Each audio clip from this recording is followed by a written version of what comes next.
கடுமையான புயல்னால பாதிக்கப்பட்டு கஷ்டப்படுற மக்களை நேரில் சந்திச்சு அவங்களுக்கு ஆறுதல் கூறி அவர்களுக்கு தேவையான நிவாரண பொருட்களை திரு சீமான் நேரடியாக அவங்க கிட்ட வழங்கிட்டு இருக்கிறார். இந்த நிவாரண பொருட்களை தயார் பண்றதுக்காக நள்ளிரவு 2 மணி வரை நாம் தமிழர் கட்சியின் உறவுகள் அத்தனை பேருமே உட்கார்ந்து அந்த அரிசி பருப்பு இது போன்றதை தனித்தனியா அந்த தொகுப்பை தயார் பண்ணக்கூடிய பணியில ஈடுபட்டு இருந்திருக்கிறாங்க.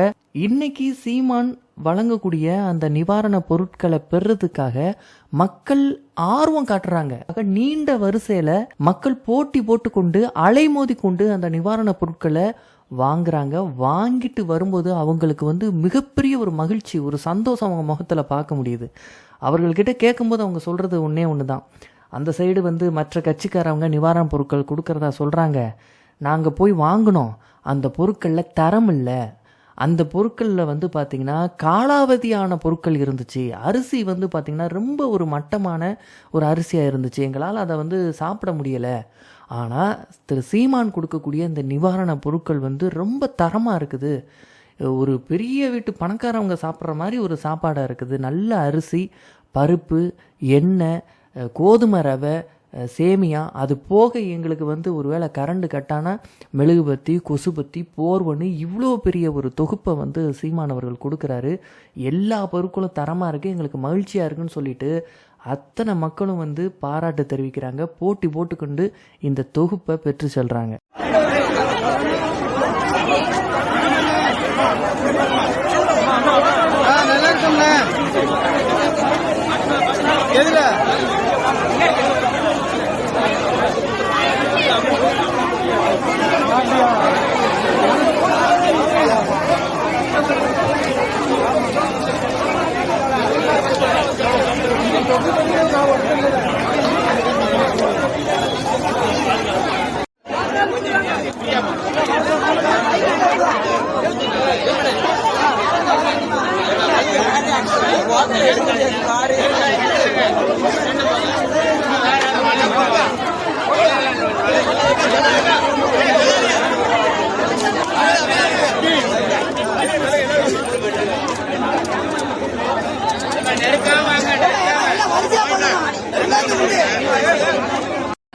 சொல்லுங்க, நீங்க மீடியா எடுக்கிறதுனால உங்களை சொல்லுது. உங்களை நாங்க சீமான்காரன் நாங்க குறைய சொல்லல, அவராவது இதை கொண்டு வந்து கொடுத்துருக்காரு.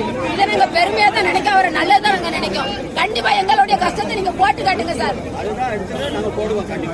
கண்டிப்பா இனிமே எங்களுக்கு யார் நல்ல செய்தாங்களோ அவங்களுக்கு தான் நாங்க ஓட்டு போடுவோம். யார தென்காசி மற்றும் திருநெல்வேலி தொகுதிகளில் நிவாரண பொருட்களை திரு சீமான் வழங்கும் போது பக்கத்தில் இதுக்கு முன்னாடி அந்த பகுதியில் நாம் தமிழர் கட்சி சார்பாக போட்டியிட்ட வேட்பாளர் சத்யா அவங்க இருக்கிறாங்க.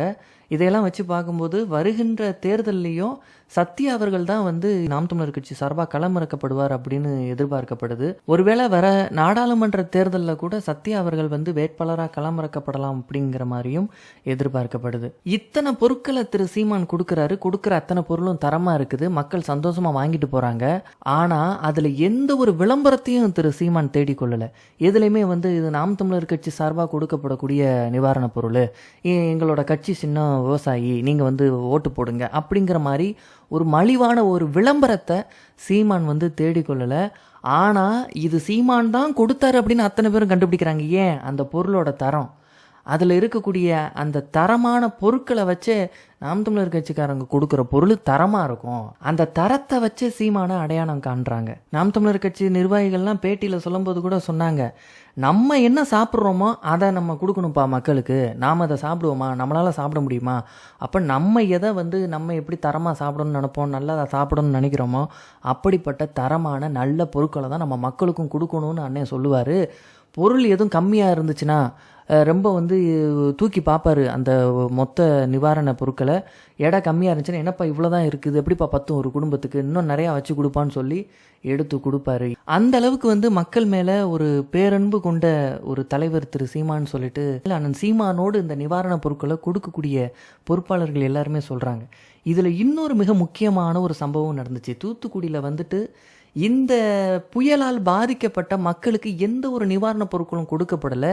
அதே சமயத்தில் அவங்களுக்கு தேவையான எந்த அடிப்படை வசதிகளும் செய்து தரப்படலைன்னு சொல்லிட்டு அரசை கண்டித்து மக்கள் போராட்டம் நடத்துகிறாங்க. இப்போ சாலையை மறித்து போராட்டம் நடத்துகிறாங்க. அப்படி நடத்தப்படும் போது அத்தனை வாகனமும் வரிசை கட்டி நிற்கிது. ஒரு வாகனத்தை விடலை மக்கள். எம்எல்ஏ வரணும், எம்பி வரணும், எங்களுக்கு தேவையான வசதிகள் செய்து தரப்படணும். அந்த மக்கள் ஒரு அரசாங்கத்துக்கு எதிராக கடுமையான ஒரு கொந்தளிப்பில் இருக்கிறாங்க. அந்த சமயத்தில் நாம் தமிழர் கட்சியினுடைய ஒரு வாகனம் வருது. அந்த வாகனம் முழுவதும் மக்களுக்கு கொடுக்கப்படக்கூடிய நிவாரணப் பொருட்கள் இருக்கு. அந்த ஒரு வாகனத்தை மட்டும் மக்கள் அனுமதிக்கிறாங்க அப்படின்னா எந்த அளவுக்கு நாம் தமிழர் கட்சி மக்களோட நன்மதிப்பை பெற்றிருக்கு அப்படிங்கிறதுக்கு இது ஒன்னே மிகப்பெரிய சான்று.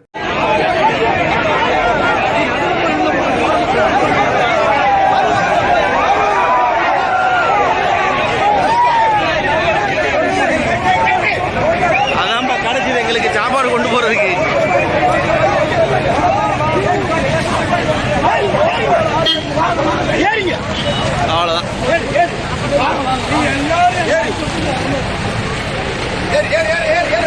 அவ்வளவுதான். உறுதியா மக்கள் நாம் தமிழர் கட்சியை நம்புறாங்க. அடுத்த தேர்தலில் நாம் தமிழர் கட்சிக்கு தூத்துக்குடி சட்டமன்ற தொகுதியில் ஒரு வெற்றி உறுதி. ஏன்னா ஏற்கனவே வேல்ராஜ் 2021 சட்டமன்ற தேர்தலில் அண்ணன் சீமானுக்கு அடுத்து அதிகமாக வாக்கு பெற்றது தூத்துக்குடி சட்டமன்ற தொகுதியில் போட்டியிட்ட வேல்ராஜ். இப்போ நாம் தமிழர் கட்சிக்கு இருக்கக்கூடிய இந்த வரவேற்பை, மக்களோட செல்வாக்கை பார்க்கும்போது உறுதியாக தூத்துக்குடியில் நாம் தமிழர் கட்சிக்கு ஒரு வெற்றி இருக்கிறது, உறுதி செய்யப்பட்டு இருக்கிறது அப்படிங்கிறத நம்ம சொல்ல முடியும். நாம் தமிழர் கட்சியில் இந்த புயல் பாதிப்புக்கு பிறகு ஒவ்வொருத்தருமே உழைக்கிறாங்க. பொறுப்பாளர்லேருந்து அடிமட்ட தொண்டர்கள் வரைக்கும், தலைவர் வரைக்கும். அவர் நேரில் போய் பொருட்களை கொடுக்குறாரு, மக்களை சந்திக்கிறாரு, இதுக்கு தேவையான பணிகளை தன்னுடைய கட்சிக்கார பிள்ளைகள்கிட்ட சொல்லி முடுக்கி விடுறாரு. என்னென்ன பண்ணணும், என்னென்ன ஏற்பாடுகள் பண்ணணும்னு ஆணையிடுறாரு. அதுக்கேற்ற மாதிரி அத்தனை கட்சிக்கார பிள்ளைகளும் உட்காந்து ராத்திரி எவ்வளோ நேரம் ஆனாலும் அத்தனை பொட்டணங்களும் போட்டு அதற்கான ஏற்பாடுகளை பண்ணி கொடுக்குறாங்க. வெவ்வேறு மாவட்டங்களில் இருக்கக்கூடிய சொந்தங்கள் அவர்களால் நேரில் வர முடியாட்டினாலும் பண உதவி செய்து உதவுறாங்க. இப்படி ஒரு கட்சியே இந்த புயலால் பாதிக்கப்பட்ட தமிழ்நாட்டை மீட்டெடுக்கிறதுக்காக போராடுது. ஆனால் திமுக என்ன செய்யுது அப்படின்னு பார்த்தா, நிவாரண பொருட்கள் அப்படிங்கிற பேரில் ஸ்டிக்கர் ஒட்டி அதை கொண்டு மக்கள்கிட்ட இலவசமாக கொடுக்காம அதை காசுக்கு வித்துக்கிட்டு இருக்கிறாங்க இந்த ஊப்பிகள். பாருங்க, இவ்வளவு வெள்ளத்திலயும் காசுக்கு காய்கறி வித்துக்கிட்டு இருக்காங்க.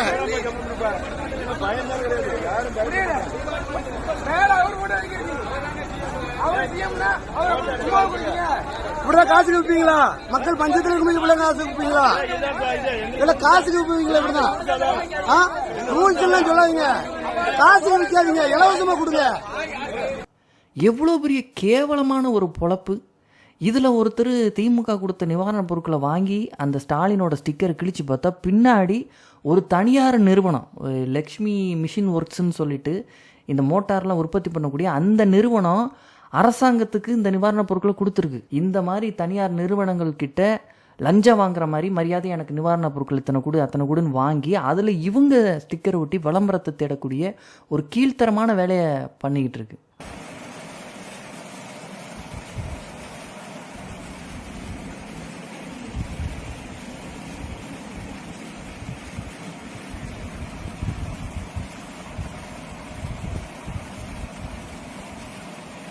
திமுகவினர் நிவாரணப் பொருட்களை வழங்குறத கூட சாதி பார்த்து வழங்குறாங்க. எந்த இடத்துலலாம் பட்டியலின சமூக மக்கள் இருக்கிறாங்களோ அந்த பகுதிகளை எந்த நிவாரணப் பொருட்களையும் திமுக காரவங்க வழங்குறது கிடையாது. முற்றிலும் புறக்கணிக்கப்பட்ட ஒரு பகுதியாக பட்டியலின மக்கள் இருக்கக்கூடிய பகுதிகள் இருக்குது. அந்த மக்களே குற்றம் சுமத்துறாங்க. திமுக கட்சிக்காரங்க நிவாரணப் பொருட்கள் வராங்க, எல்லாருக்கும் கொடுக்குறாங்க, எங்களுக்கு கொடுக்க மாட்டேங்கிறாங்க, சாதி பார்த்து அப்போ எங்களுக்கு கொடுக்கலையான்னு அந்த மக்கள் கேள்வி எழுப்புறாங்க கண்ணீரோடு. இந்த துயரத்தில் கூட தன்னுடைய சாதி வெறிய விடாம தூக்கி பிடிக்கக்கூடியவர்கள் தான் திமுகவினர். பட்டியலின மக்கள் வாழுகிற இந்த பகுதி என்பதால் புறக்கணிக்கப்படுகிறதோ என்கிற ஒரு எண்ணம் தோன்றுகிறது. காரணம், இதுவரை எந்த அதிகாரிகளும் எங்களை சந்திக்க வரவில்லை. மேயரும் வரல, யாரும் இங்க அறிவிக்கப்பட்ட அதிகாரிகள் யாருமே வரல. மழை வெள்ளத்துல பாதிக்கப்பட்ட மக்களை மீட்கிறதுக்காக போன நாம் தமிழர் கட்சியை சேர்ந்த நிர்வாகி ராபின்ஸ்டன் அவர்கள் மின்சாரம் தாக்கி உயிரிழந்திருக்கிறாரு. தன்னுடைய உயிரையே இந்த மீட்பு பணியில இழந்திருக்கிறார். அப்படின்னா எந்த அளவுக்கு மக்கள் மீது அன்பும் இந்த மண்ணின் மீது பாசமும் சமூக அக்கறையும் கொண்ட பிள்ளைகளா நாம் தமிழர் கட்சியினர் இருக்கிறாங்க அப்படிங்கிறதுக்கு இந்த ஒரு துயர் சம்பவமே ஒரு சாட்சியா இருக்குது. அந்த KPY பாலா, அந்த விஜய் டிவி நட்சத்திரம் பாலா கூட தான் உழைச்ச காசை 1000 ரூபா போட்டு ஒவ்வொரு குடும்பத்துக்கும் கொடுத்துருக்கிறாரு. அதில் அவர் பேரை போடலை, நான் தான் கொடுத்தேன்னு. ஆனால் ஒரு அரசு 6000 ரூபா கொடுக்குற நிவாரணத் தொகையிலையும் மக்களுக்கு கொடுக்கக்கூடிய இந்த துயர் துடைப்பு நிவாரணம், துயர் துடைப்புனா என்ன, அவன் கஷ்டத்தில் இருக்கான், அவனுக்கு கொடுக்கக்கூடிய இந்த சாப்பாடு பொட்டணத்தில் கூட ஸ்டாலின் தளபதி, எவ்வளோ பெரிய ஒரு மானங்கட்ட ஒரு பொழப்பு. இந்த தென் மாவட்டத்தில் ஏற்பட்ட இந்த புயலில் உயிர் பலி அதிகமாக இருக்கும்னு சொல்லப்படுது. நிறைய குடிசையெல்லாம் அடிச்சிட்டு போயிருக்கு வெள்ளத்தில். அவர்கள் காணாமல் போயிருக்கிறாங்க. எங்கே போனாங்க, எத்தனை பேர் போனாங்க, எத்தனை பேர் செத்து போனாங்க, எதுவுமே தெரியலை. இந்த தகவலை எல்லாமே திட்டம் போட்டு இந்த திமுக அரசு மூடி மறைக்குது அப்படிங்கிறத உண்மை. ஒருவேளை நாம் தமிழர் கட்சி மட்டும் இல்லாமல் இருந்திருந்தா இந்த திமுகவினுடைய ஆட்சியினால் மக்கள் கடுமையான பாதிப்புக்கு, அதுவும் இந்த இயற்கை சீற்றத்தினாலையும் மிகப்பெரிய பாதிப்புக்கு மக்கள் உள்ளாயிருப்பாங்க. மக்களுக்கு ஏற்பட்ட அந்த பாதிப்புகள் கணிசமான அளவு குறைக்கப்பட்டிருக்கு. திரு சீமான் அவர்களோட முயற்சினால, நாம் தமிழர் கட்சியின் ஒவ்வொரு தம்பிமார்களினுடைய உழைப்புனால, அவர்களுடைய தன்னார்வ தொண்டுனால மிகப்பெரிய அளவில் மக்கள் பாதிப்பிலிருந்து மீண்டெழுந்து வந்துகிட்டு இருக்கிறாங்க. நாம் தமிழர் கட்சிங்கிறது ஒரு கட்சி அப்படிங்கிறத தாண்டி ஒரு மிகப்பெரிய ஒரு தன்னார்வ தொண்டு நிறுவனத்தை போல தற்போது செயல்பட்டுக்கிட்டு இருக்கு. ஆட்சி அதிகாரத்தை வைத்து ஒரு அரசு செய்ய வேண்டியதை தன் கட்சியை வைத்து திரு சீமான் செய்கிறார். உறுதியாக சீமானை ஆட்சியில் அமர்த்தினால் மிகப்பெரிய ஒரு நல்ல ஆட்சி, ஒரு பொற்காலம் தமிழகத்திற்கு ஏற்படும். நன்றி, வணக்கம்.